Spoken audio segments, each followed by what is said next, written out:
Today's cardinal lesson is putting some definitions and some understanding around what appears to be a simple term, qualified money versus non-qualified money. So it either is or it isn't. And I try to stay away from terms like these because they can be confusing to consumers. And I've stayed away from them.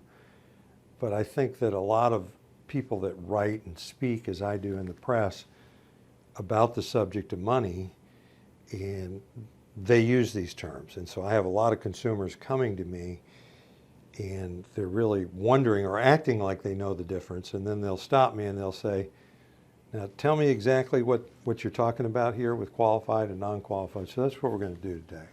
So put simply is that if money is qualified, it's going to be either an IRA or a 403B or your 401k at work. Those are all examples of qualified money.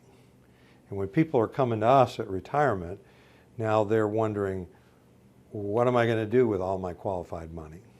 How much do I have? How long is it going to last? What are the rules about distributing it? And typically people have more of this type of money, qualified money, than they do non-qualified, because it's their savings for retirement. It's not always true, but sometimes true, and most people have both.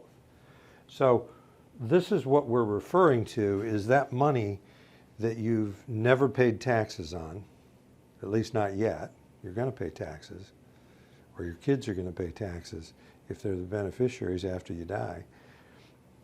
Now, that's referring to money that has gone in there without taxation, and then on the principal, and then the earnings over the whole years. When we get people that are coming in that are around my age or a little older, and they're around 65, 64, 63, a lot of their account is that accumulated earnings, but it doesn't really matter if their principal was not taxed and their earnings were not taxed, and they can continuously not be taxed until they draw it out.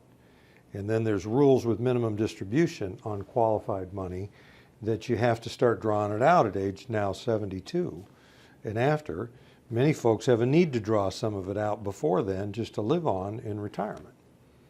So the whole concept with qualified money is you're going to pay the taxes later, and boy will you, especially if you don't plan properly. And there are a huge amount of rules and regulations around how IRA money is managed. First to the custodian or bank or institution that's holding the money, to the consumer, who is you, and how you manage this money. You break one rule, you can jeopardize the whole account and the tax-free status of the whole account or tax-deferred status. And to the people like me who make recommendations on this, we all got to be right, and we got to be 100% right in how we do, because mistakes are costly. Now, non-qualified money is just money where you've paid the taxes on the principal.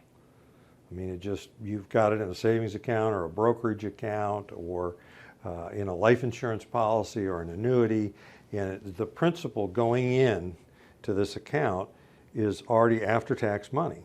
So it's yours to draw out. I mean, the good part about that is you already paid the taxes. Now, taxes are due typically as you earn money. So you can put money inside of a savings account or a brokerage account, and as you get paid interest or have earnings, even if you don't draw them out, you got to pay taxes year to year on those earnings. Now, there's some exceptions to this on non-qualified money, like annuities, life insurance, where they have tax-deferred status. So the principal has already been taxed, but the earnings has not, because it's accumulating tax-deferred, and then it becomes taxable when you draw it out. So this distinction, I hope this helps some of you when you are reading, listening, learning. I've written a couple of books on these subjects, The Complete Cardinal Guide to Planning for and Living in Retirement, talks about this very subject and helps you make decisions about it when you see these terms, qualified or non. It either is or it isn't. And you're just putting them in one category, and I've given you some information about these. I'm Hans Scheil, and I thank you for listening.